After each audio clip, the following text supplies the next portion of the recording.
there, welcome back to the podcast. I am Amanda. I'm Laura. And I'm Kendra.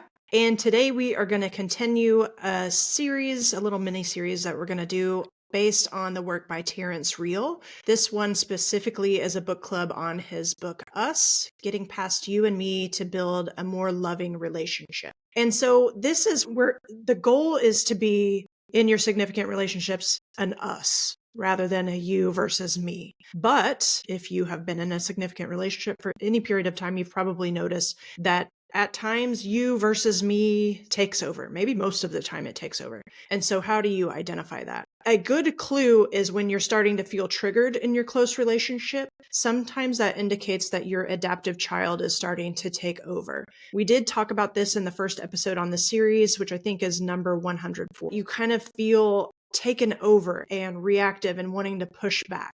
It makes tons of sense. It served you in your childhood. It's how you learned to cope the best way that you knew at the time. But the problem is the adaptive child, although it served you so well and it was the best way that you could survive at the time, sometimes it's not serving you to live your best life in your adulthood. And so you end up offending from the victim position. You feel like you're a victim while acting also like an offender. You hurt me, and so I get to hurt you back twice as much. When our inner child gets triggered, we often act like a child. And so that's a clue too. Like in the eating arena, when you are binging from an emotional place, you're not having carrots usually. It's usually childlike foods, ice cream, macaroni and cheese, those sorts of things. So it's really interesting how there are parallels sometimes and how you're reenacting things from a previous time. So each generation acts out of its wounds. You can't help it. Parents pass down a version of their own hurt to their offspring.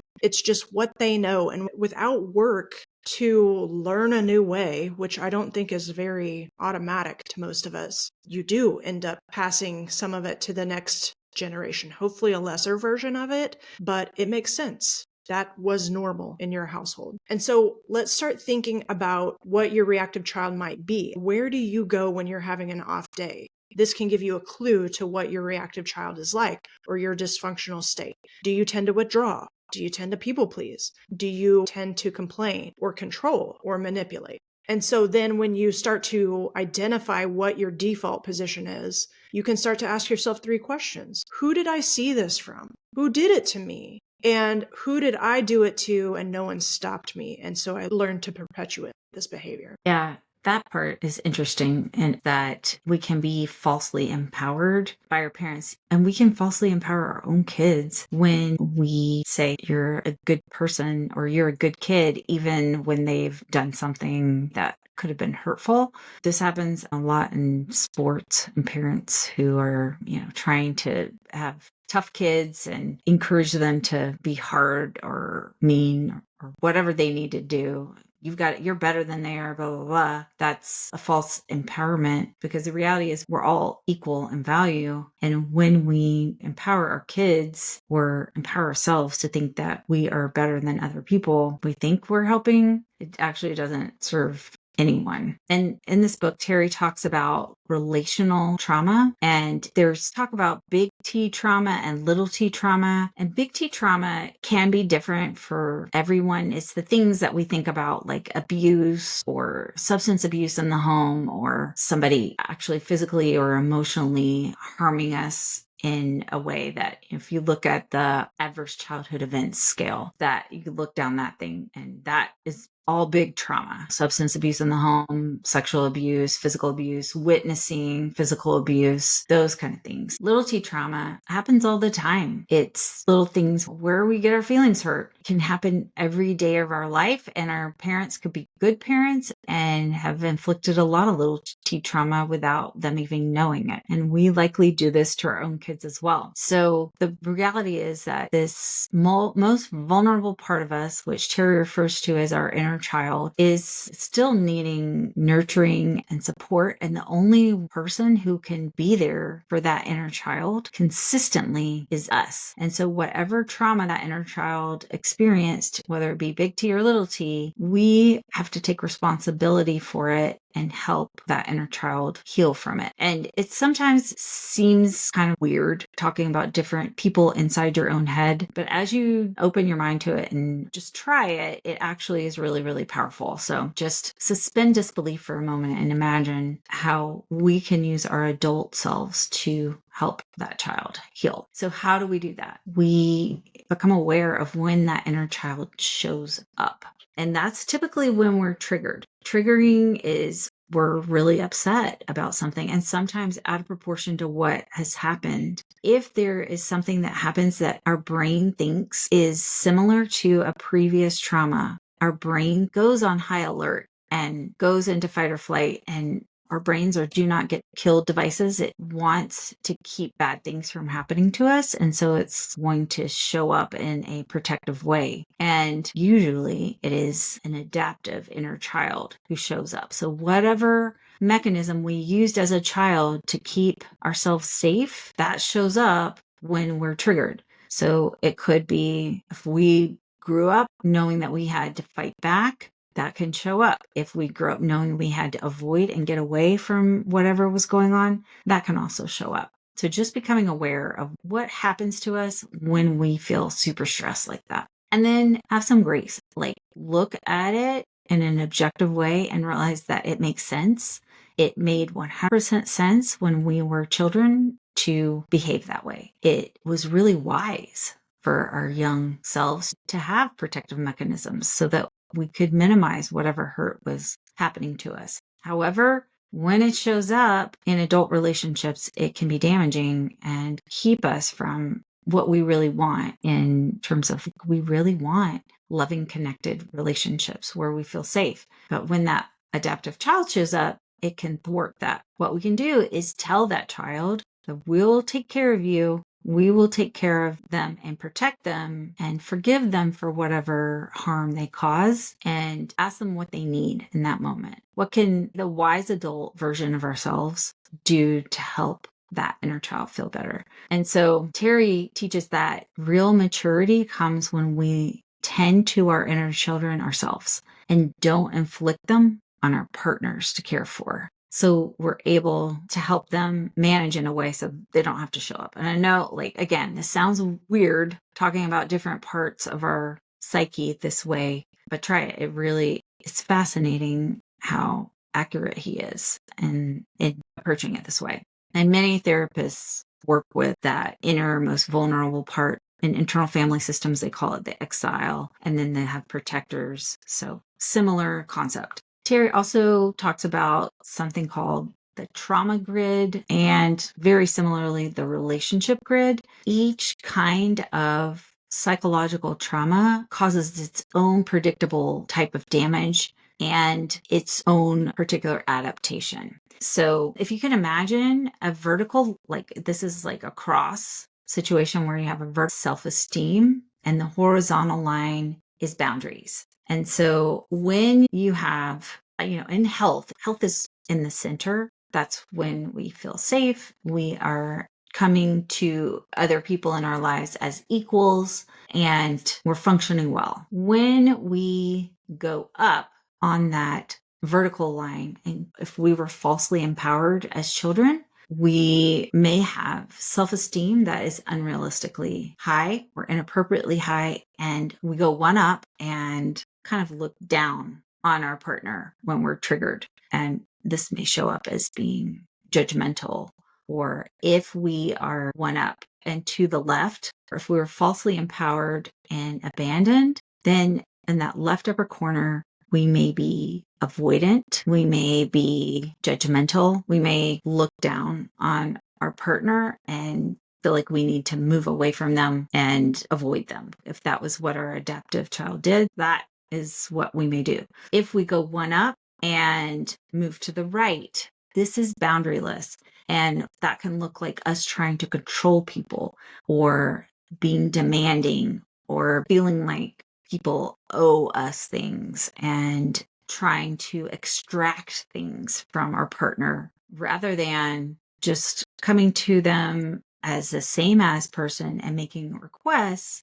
We feel entitled and demanding. And this is kind of a more like narcissistic area to be in, where we expect others to do what we want. We're entitled. And that comes Doesn't he from, say this is where, like, if you domestic violence would come from this place, somebody who feels like they're owed something and is also feeling one up.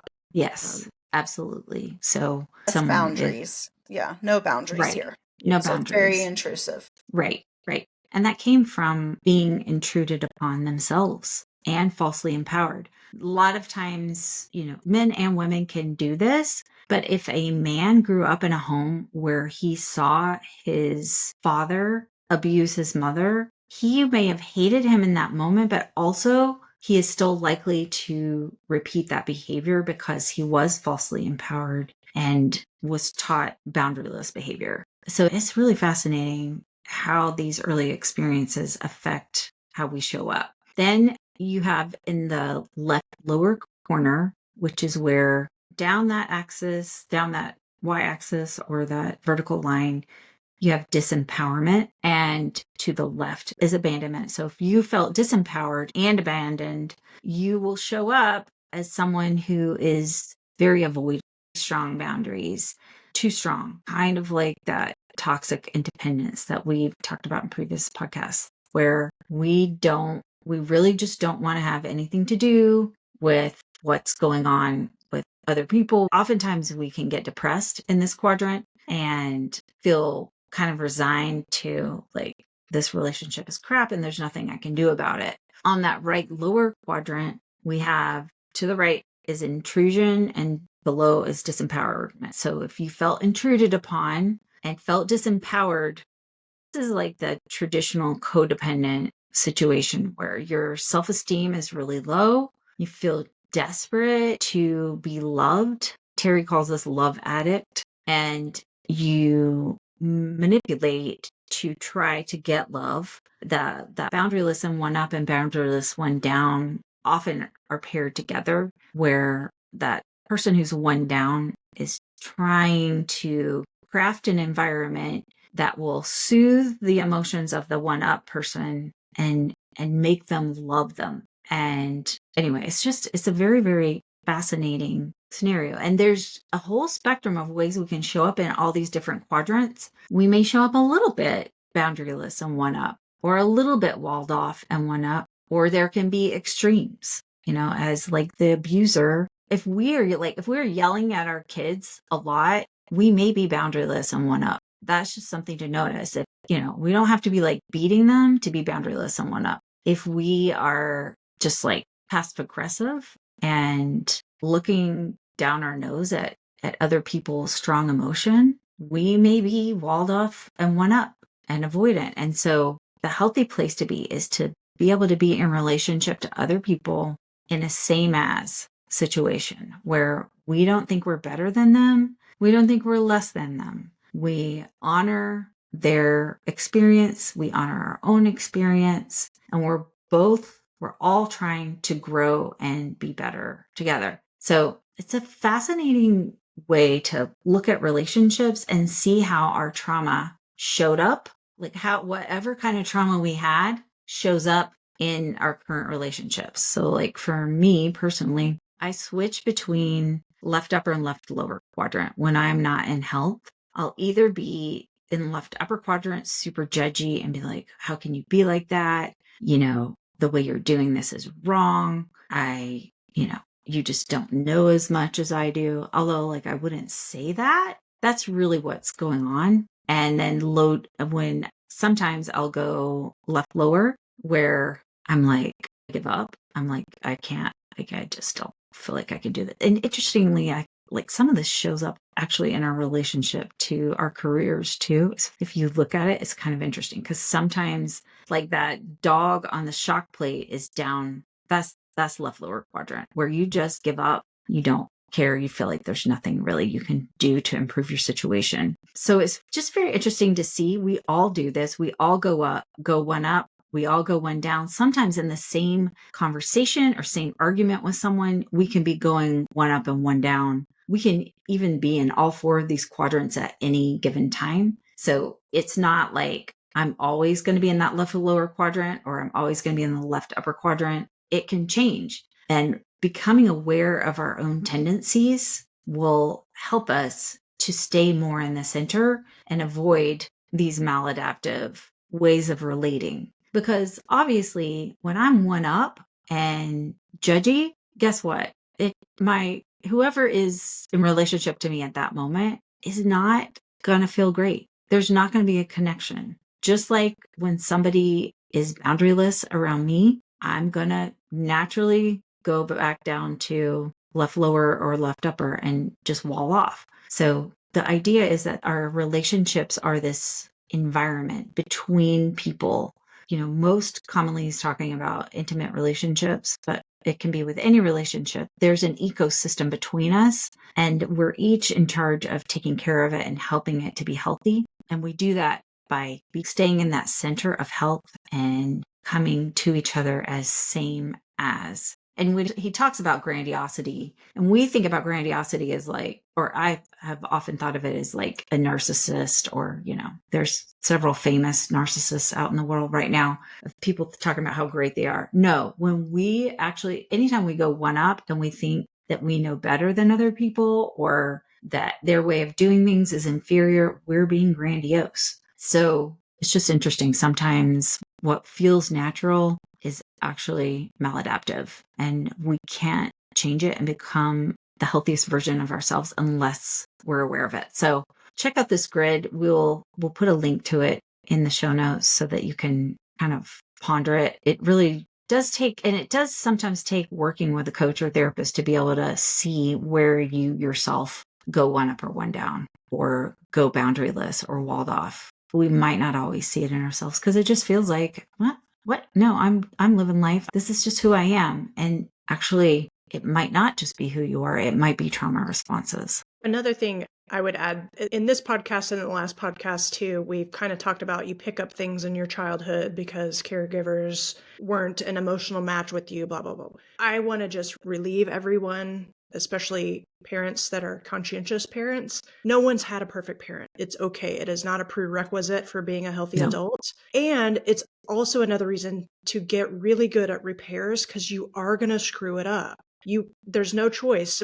Nobody's perfect. And so you are going to screw it up. But I think it's our episode number 135 is how to do repairs with your children. So that then maybe they have less of a likelihood to pick up some of these things. Yeah, that's good. And just like Elle was talking about how she tends to show up, there's really two ways that we show up in our adaptive child in accordance with what we experience. So these, on this grid, what you experience, you can either react. So like physics, every action causes equal and opposite reaction, where you just resist. You resist what you were shown. So if your parent was, walled off and one up, then you're going to resist. You're going to go the exact opposite and maybe be boundaryless and one down. In the reaction mode, when we react, that is when our adaptive child, so our coping mechanism, is to do the exact opposite of what we experience. So if your mom or dad was extremely intrusive, you're going to put up walls and you're going to show up as walled off. If you were abandoned and your parents worked too much or weren't there, then you are going to be intrusive. You're going to show up as someone who is like very intrusive, boundaryless, either one up or one down. So that's one way that we develop in our adaptive child. The other way is modeling. So you internalize it and you actually identify with either parent or either situation. So if you were modeled intrusion, you identify with intrusion and you show up as intrusive. Or if you were modeled abandonment, you identify with that and that's how you show up. So these are two ways. And we've done a podcast before on the losing strategies in a relationship, and this is how these show up. So like we talked about being right. And so that's that grandiose that Laura was just talking about. It may not be as overt as like full narcissist, but it is always about being right. I know more than you. You just need to listen to what I'm saying because I have some expertise here that you might not have. And while you're meaning well, it just might not be received as well. And then that controlling thing, the controlling the partner. So that's going to be that false empowerment, and you may be intrusive. Unbridled self-expression. So one and one down. And when we say one up and one down, it's a pride versus shame thing. So if you're boundaryless and one down, that's going to breed a lot of shame and full emotional, unbridled self-expression. So just really histrionic and, something to where it's just completely foregoing anybody else's feelings. I need to get all of this out. Retaliating, that might look more of the walled off, either usually walled off and one up. And then withdrawing, obviously, is walled off and one down. And so these are those losing strategies we talked about in a relationship. And also that if we've experienced these little traumas, like I said, they may be very subtle and you experienced it every day in your life and you didn't realize it was a small trauma. And so you're showing up as your adaptive child. We all do it. But the problem with it is if we do the work to become aware of where we are. Really, this grid, the relationship grid and the trauma grid, are just trying to give you a spectrum and some language to help you kind of figure out where you are and then maybe set a goal to where you want to be or a direction that you'd rather be and move more towards that center. Terry Real, he talks about PMLity a lot. She's a relation expert, and she says multi-generational legacies get passed down from one generation to the next through trauma. And so this is what we've talked about before too. If you have tools that you were given, likelihood is that you gathered some tools from your own parenting experience. Your parents grabbed some tools from their parenting experience. And so these tools get handed down. And while you're doing the best that you can, they are the tools that you have. And so you're going to show up with either identifying with a parenting style or doing the exact opposite. I always think about it like my parents didn't talk to me at all about anything. And I was like, I'm going to inform my kids. I don't want them coming back saying, well, I didn't know about this, right? Making a dumb decision because they didn't have all the information. So I'm aware that I show up like that. And does that make me an overshare? I don't know, maybe. Or does it at least allow for what my kids to see some of my like innermost like worries and fears? It might be, but like I find myself like I am going to give them all the information. I want them to be equipped because maybe I wouldn't have made some of the decision I made growing up if I would have had more information, right? So it's not always a bad thing, but maybe sometimes it can show up a little bit excessive. Terry says the only wise adult part of us is the one that really strives for that intimacy. And that's that wise adult saying that's coming into your prefrontal cortex, like we talk about. It's when you get triggered. So that limbic system is like, rear, like level 10. And then when you move into your prefrontal cortex, the part about you getting to decide. So these tools are learning how to hack that response. So when you're triggered and amygdala is hijacked and like full on emotion, it's coming into some tools to help really make your prefrontal cortex make the decision. And that's really what drives it home is the ability to choose. Yes, you can continue to choose to show up just like this, walled off and one up, and knowing that it's not working for you. But that's the part about it is you get to choose. So even though you may identify some of these things in your partner, it's up to you now because you're the one listening to this podcast. Now you have the information. So it is up to you to get to start to make some different decisions. But what happens is the child will choose to self-protect over vulnerability of connection every time. So that's also just that like constant tug and pull is like, yes, I need better tools. Yes, I do want a strong connection. But if I'm triggered, unfortunately, that adaptive child's going to want to self-protect every time. So where the point of this is just being aware. So a lot of this we're talking about maybe sort of complex and kind of maybe a little bit over your head. And so we'll continue to dive into this book and bring some more stuff into this. But just know that your inner child represents the reactive ego state formed at about the age when your quote unquote trauma occurred. So whether it was a one-time big trauma or a 365 little trauma, your inner child is like your form of arrested development. So that is the age of the child that shows up when you're triggered. And so knowing that makes complete sense. When you think back to like, oh, now I see why I show up this way or whatever. You may not remember the actual big T trauma or the details of the little T trauma every day, but it's going to get relived through the experience now as an adult. So you may not remember the actual day you were abused, but you are triggered by being yelled at, or you are triggered by a experience with someone who was like that, boundaryless and one up, right? And so that's what gets triggered, and that's what gets relived in your adulthood.